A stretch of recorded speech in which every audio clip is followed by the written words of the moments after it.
नमस्कार सभी को, मैं अनिल बेनीवाल अवर्स एजुकेशन के इस प्लेटफॉर्म पे आपका स्वागत करता हूं। तो आज का जो हमारा जीके और जीएस का जो टेस्ट नंबर है वो 3 रहेगा। 2 क्लासेस हमारी हो चुकी है और दोनों की दोनों आपको प्ले लिस्ट मिल जाएगी, वहां पर जाकर जो है आप देख सकते हैं। और अब जो है आपकी पीडीएफ तैयार हो चुकी है। अब जो हर रोज़ आपकी एक एक पीडीएफ जो है टेलीग्राम चैनल पर अपलोड की जाएगी। तो टेलीग्राम चैनल जो है वो ज्वाइन कर ले, सारी क्लासेज की पीडीएफ वहाँ पे अपलोड की जाएगी। तो देखिए आज का जो सबसे पहला आपके सामने क्वेश्चन रहेगा कि हरियाणा के इस स्थान पर जो है एक 2800 मेगावाट का नया शक्ति संयंत्र जो है वो लगाया जाएगा। यानी हरियाणा के कौन से स्थान पे 2800 मेगावाट का जो एक न्यूक्लियर पावर प्लांट जो है वो लगाया जाएगा। तो इसके बारे में पूछा गया। तो सभी को इसका राइट आंसर पता है। हरियाणा में एकमात्र जो न्यूक्लियर पावर प्लांट है वो है कहाँ पे? गोरखपुर में। ऑप्शन सेकेंड आपका राइट आंसर हो जाएगा। तो गोरखपुर आपका कहाँ पे पड़ता है? तो फतेहाबाद में जो है आपका गोरखपुर पड़ता है। कहाँ पे? फतेहाबाद में। और इसमें जो है आपकी 4 यूनिट लगाई गई है। 700 मेगावाट की 4 यूनिट है, यानी टोटल जो है आपका कितना हो जाएगा? 2800 मेगावाट जो है इसकी क्षमता हो जाएगी। तो आपको ये भी ध्यान रखना है 2800 मेगावाट है। कहाँ पे है? तो गोरखपुर में है। गोरखपुर कहाँ पे पड़ता है? फतेहाबाद में पड़ता है। इसकी जो है काम कब से शुरू हुआ था? तो इसका 13 जनवरी 2014 से जो है इसका शुरुआत हो गई थी, इसका काम शुरू हो गया था। इसके अलावा जो है आपका फतेहाबाद से और इम्पोर्टेंट कौन से क्वेश्चन बन सकते हैं कि आपका 15 जुलाई 1997 को जो है फतेहाबाद की स्थापना हुई थी। कब हुई थी? 15 जुलाई 1997 को। और इसके साथ ही जो है आपका इस समय में 2 डिस्ट्रिक्ट जो है वो बनी थी। तो एक आपका फतेहाबाद था, एक आपका कौन सा था? झज्जर। तो झज्जर और फतेहाबाद दोनों कब बने थे? तो 15 जुलाई 1997 को जो है इनकी स्थापना हुई थी। तो एक क्लास में जो है स्पेशल हम डिस्कस करेंगे आपकी पूरी डिस्ट्रिक्ट के बारे में कि कौन सी डिस्ट्रिक्ट जो है वो कब बनी थी। तो आपका यहाँ से कवर हो गया। फतेहाबाद झज्जर 15 जुलाई 1997 को बने थे। अब देखिए फतेहाबाद जो है इसकी आरक्षित सीट कौन सी रहेगी? तो रतिया जो है इसकी आरक्षित सीट है। टोटल 17 आरक्षित है, उनमें से हर बार हम डिस्कस करते हैं जो भी डिस्ट्रिक्ट की बात चलती है। तो फतेहाबाद की यहाँ पे आरक्षित कौन सी रहेगी? तो रतिया यहाँ पे आरक्षित रहेगी। इसके अलावा फतेहाबाद में आपका और कौन सा जो है स्थल है? तो चिल्ली झील आपसे पूछी जाती है। चिल्ली झील कहाँ पे रहेगी? तो चिल्ली झील रहेगी फतेहाबाद में। पपीहा पर्यटन स्थल कहाँ पे है? तो ये भी फतेहाबाद में रहेगा।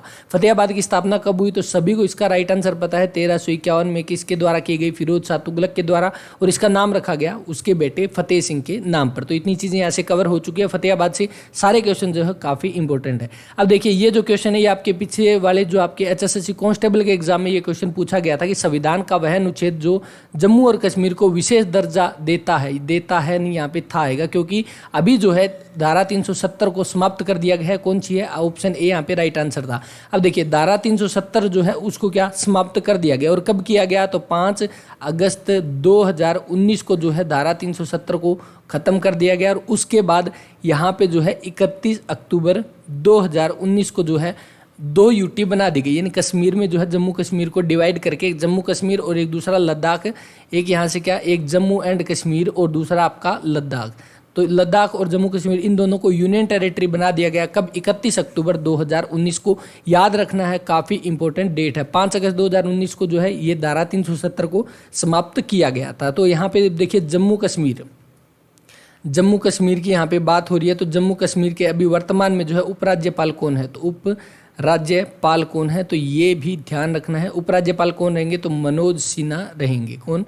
मनोज सिन्हा जो है अभी वर्तमान में जम्मू एंड कश्मीर के उपराज्यपाल रहेंगे। तो ये चीज़ें आपको ध्यान रखनी है। धारा 370 कब हटी और जो है जम्मू कश्मीर को यूनियन टेरिटरी कब बना दिया गया? तो ये आपको ध्यान रखना है 31 अक्टूबर 2019 को। नेक्स्ट देखिए 1966 में जब हरियाणा बना तो जिलों की संख्या कितनी थी? तो बिल्कुल आसान सा क्वेश्चन है, कितनी थी? 7 थी। और इसके अलावा एक इंपॉर्टेंट क्वेश्चन, 1 नवंबर 1966 को जो है कितने 7 जिले बने थे और उसके बाद 1 नवंबर 1989 को कितने 4 जिले बने थे। यानी टोटल 22 में से 11 जिले ऐसे हैं जो 1 नवंबर के दिन बने थे और बाकी 11 जो है वो अलग बने थे। नेक्स्ट देखिए चिल्ली शोरा क्या है? तो ये भी आपके कांस्टेबल के एग्जाम में पूछा गया था। लगभग क्वेश्चन जो आपके प्रीवियस ईयर पेपर उठाए गए हैं, आप जाकर चेक कर सकते हैं अगर आपके पास प्रीवियस ईयर पेपर के सेट पड़े हैं तो। नहीं तो जो है आप कहीं से भी आपको ऑनलाइन आप गूगल क्रोम पर जाकर सर्च कर सकते हैं ये सारी चीज़ें। देखिए चिल्ली शोरा क्या है? तो चिल्ली शोरा जो है इसको क्या बोला जाता है? तो सोडियम नाइट्रेट बोला जाता है। क्या?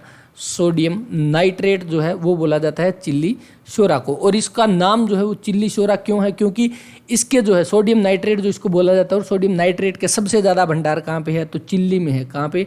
चिल्ली में जो है सबसे ज़्यादा भंडार है, इसलिए इसका नाम चिल्ली शोरा रखा गया। और इसके बारे में पूछा गया कि ये क्या है? तो NaNO3 NO3 जो है ये चिल्ली शोरा है। आपका यहाँ पे ऑप्शन फर्स्ट जो है वो राइट आंसर हो जाएगा। NaNO3 सोडियम नाइट्रेट बोला जाता है। चिल्ली में सबसे ज़्यादा भंडार है इसके, इसलिए इसको चिल्ली शोरा बोला जाता है। सही उत्तर चुनिए। देखिए अम्बाला में हरियाणा से सर्वाधिक वर्षा होती है, ठीक है। दूसरा देखिए इसके चारों ओर शिवालिक की पहाड़ियां हैं। तो यहाँ से आपका जो राइट आंसर कौन बनेगा कि 1 और 2 दोनों सत्य है और दूसरा जो है पहले की सही व्याख्या करता है, क्योंकि यहाँ पर देखिए शिवालिक की पहाड़ियाँ जो है जो अम्बाला में भी पड़ती है और शिवालिक की पहाड़ियों की वजह से यहाँ पे सबसे ज़्यादा जो है वर्षा होती है। तो इसलिए जो है सेकंड जो है वो पहले की सही व्याख्या करता है। ऑप्शन फर्स्ट आपका जो है वो राइट आंसर हो जाएगा। नेक्स्ट देखिए राष्ट्रीय जंतु अनुवांशिकी संस्थान ब्यूरो जो है वो कहाँ पे जो स्थित है, तो राष्ट्रीय जंतु अनुवांशिकी संस्थान ब्यूरो है ये कहाँ पे रहेगा, करनाल में रहेगा। ऑप्शन सेकंड यहाँ पे राइट आंसर रहेगा। करनाल जो कब बना था, 1 नवंबर 1966 को बना था। आरक्षित सीट कौन सी रहेगी, तो आपकी नीलोखेड़ी जो है वो आरक्षित सीट रहेगी। कौन सी, नीलोखेड़ी इसकी आरक्षित सीट रहेगी। इसके अलावा जो है आपका करनाल से और कौन कौन सा इंपॉर्टेंट क्वेश्चन बन सकता है, करनाल का युद्ध कब हुआ, करनाल का युद्ध तो कब हुआ, 1739 में जो है करनाल का युद्ध हुआ। किस किस के बीच में हुआ, तो मोहम्मद शाह रंगीला और दूसरा नादिर शाह के बीच में जो है ये युद्ध हुआ था। किसके बीच में, नादिर शाह के बीच में युद्ध हुआ था, जिसमें नादिर शाह जो है वो जीत गया था, मोहम्मद शाह रंगीला हार गया था। नादिर शाह जीतने के बाद क्या है, कोहिनूर जो है कोहिनूर हीरा और दूसरा क्या है, तख्ते ताउस या जिसको म्यूर सियासन बोला जाता है, म्यूर सियासन। और किसका था ये, शाहजहां के टाइम का था। तो म्यूर सियासन और कोहिनूर हीरा दोनों अपने साथ ले जाता है कौन, नादिर शाह। करनाल का युद्ध याद रखना है 1739 में हुआ था। किस किस के बीच में हुआ, मोहम्मद शाह रंगीला और नादिर शाह के बीच में हुआ। मोहम्मद शाह रंगीला कौन था, एक मुगल शासक हुआ करता था। तो इसके अलावा जो है आपका और कौन सा रहेगा, करनाल से जुड़ी हुई कल्पना चावला जो है उनका संबंध कहाँ से रहेगा, तो कल्पना चावला का संबंध कहाँ से रहेगा, करनाल से रहेगा। और ये कब गई थी, तो ये 1997 में जो है अंतरिक्ष में जाने वाली भारत की पहली महिला बनी थी, पहली फर्स्ट वुमेन ऑफ इंडिया जो अंतरिक्ष में गई थी। कब, 1997 में कल्पना चावला। इनकी डेथ कब हुई, तो 1, 2 और 3 को, यानी 1 फरवरी 2003 को जो है इनकी डेथ हुई थी। अंतरिक्ष से वापस आते समय कोलंबिया विमान में जो है ये अंतरिक्ष में गई थी। और छड़ियों का मेला कहाँ लगता है, तो आपका करनाल में लगता है। ये सारी चीज़ें हैं, आप देख सकते हैं। सूरदास जो है निम्न में से किस मुगल शासक के समकालीन थे, सूरदास जिनका जन्म कहाँ से माना जाता है, तो सूरदास का जन्म माना जाता है हरियाणा के फरीदाबाद के सीही गांव से। तो हरियाणा के फरीदाबाद के सीही गांव में जो है सूरदास का जन्म माना जाता है। और सूरदास जो है वो जन्म से ही अंधे थे। और ये किसके समकालीन थे, तो ये मुगल शासक अकबर के समकालीन थे। तो यहाँ से आपका सेकंड ऑप्शन जो है वो राइट आंसर हो जाएगा। यहाँ पर देखिए आपके सामने ऑप्शन है, तो हुमायूं जो है इसका बेटा कौन था, जो बाबर जो है, बाबर का बेटा हुमायूं था, हुमायूं का बेटा आपका अकबर था। और अकबर का बेटा कौन था, तो वो जहांगीर था। कौन था, जहांगीर था अकबर का बेटा। और जहांगीर का बेटा शाहजहां और शाहजहां का बेटा औरंगजेब। तो इनको आपको जो है ये सीक्वेंस में भी याद रखने हैं। तो यहाँ पर देखिए सूरदास और हरियाणा के फरीदाबाद के सी में इनका जन्म हुआ। किसके समकालीन थे, तो अकबर के जो है वो समकालीन थे। सूरदास की कुछ एक फेमस रचनाएं जो है वो कौन सी रहेगी, तो सूरसागर है एक, सूरसागर और सूर सारावली जो है ये किसकी रचना है, तो ये सूरदास की जो है ये रचना है। और एक जो है साहित्य लहरी जो है ये किसकी रचना रहेगी, तो ये सूरदास की रचना रहेगी। सारी की सारी काफ़ी इंपॉर्टेंट है। सूरसागर के बारे में क्वेश्चन आया था ग्राम सचिव के एग्जाम में, सूरसागर किसके द्वारा लिखी गई, सूरदास के द्वारा लिखी गई। तो नेक्स्ट देखिए, आपको ये बताना है कि सही उत्तर बताना है इनमें से कौन सा है। तो जिंजी फोर्ट तमिलनाडु में है, अजंता एलोरा गुफाएं मध्य प्रदेश में है। तो आपको ध्यान होना चाहिए कि जिंजी फोर्ट जो है HSSC के प्रीवियस ईयर का क्वेश्चन है कांस्टेबल का। और अगर आप कहोगे तो नेक्स्ट क्लास में ये भी बता दूंगा कि इस डेट के एग्जाम में ये क्वेश्चन आया था। तो जिंजी फोर्ट कहाँ पे है, तमिलनाडु में है, बिल्कुल सही है। नेक्स्ट देखिए, अजंता एलोरा गुफाएं जो है ये कहाँ पे है, तो अजंता एलोरा गुफाएं कहाँ पे है, मध्य प्रदेश में ना होकर ये कहाँ रहेगी, तो महाराष्ट्र में रहेगी। कहाँ पे, महाराष्ट्र में रहेगी। और महाराष्ट्र के कहाँ पे, औरंगाबाद में।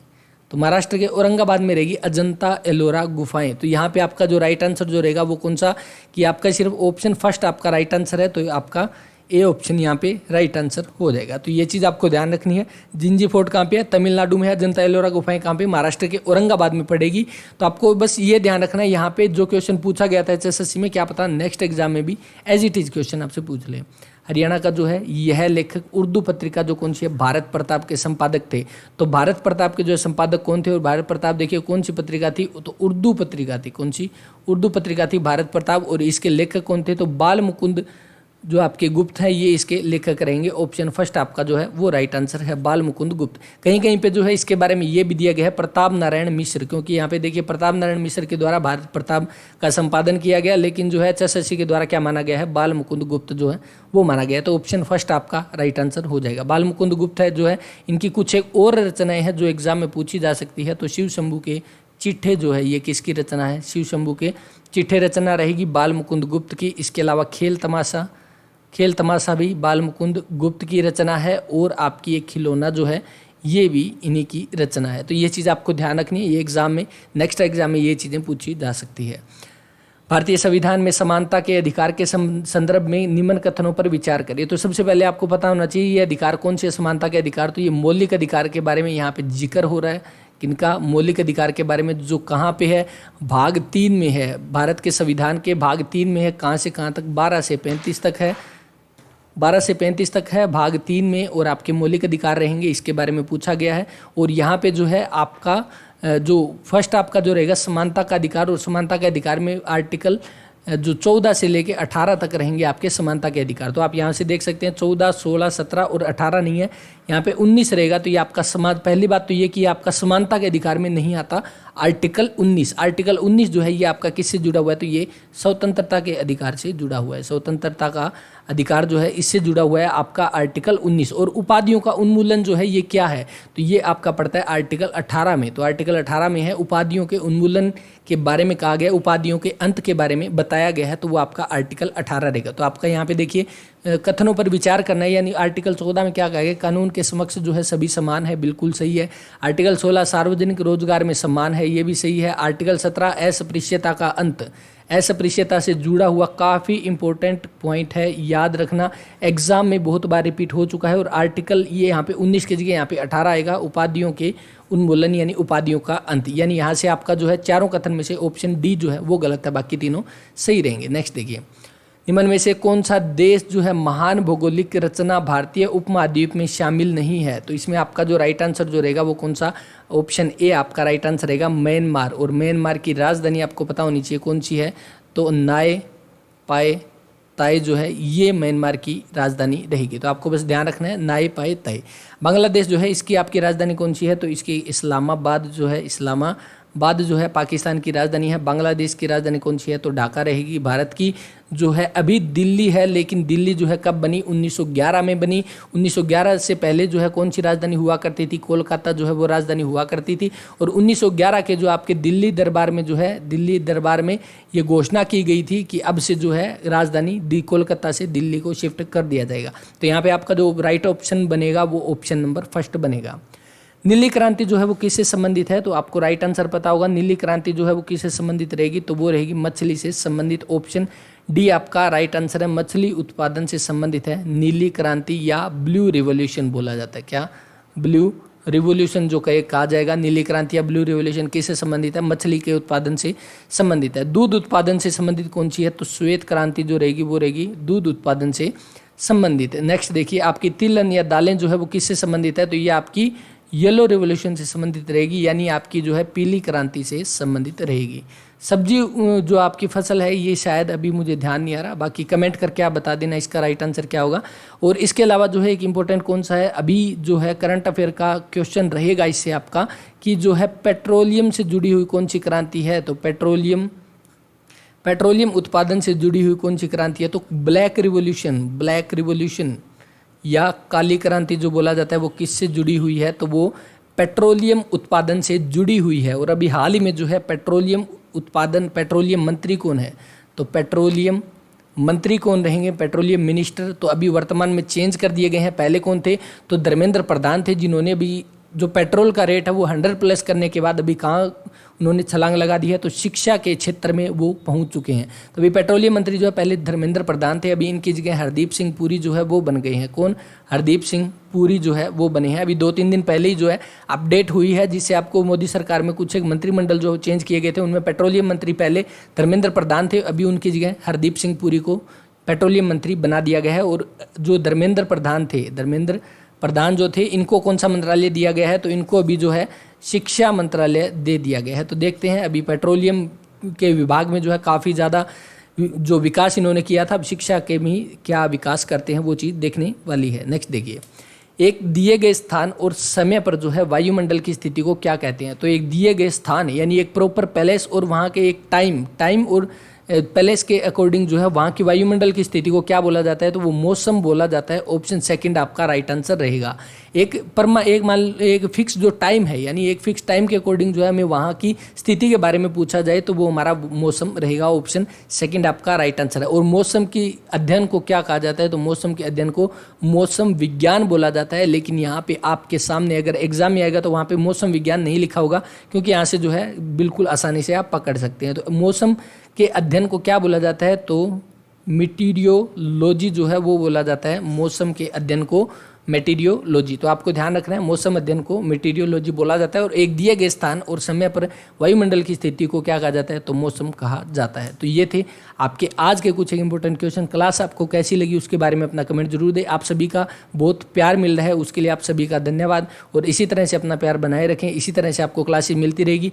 और इसी तरह से अगर आप सपोर्ट करते रहोगे तो बहुत जल्दी जो है आपकी डे में 2 क्लासेस या 3 क्लासेस भी प्रोवाइड करवा दी जाएगी। क्योंकि एक क्लास इसीलिए आ रही है क्योंकि क्लास और जो आपका PDF तैयार करने में और डाटा कलेक्ट करने में काफ़ी टाइम लगता है, इसीलिए जो है सिर्फ एक क्लास आ रही है।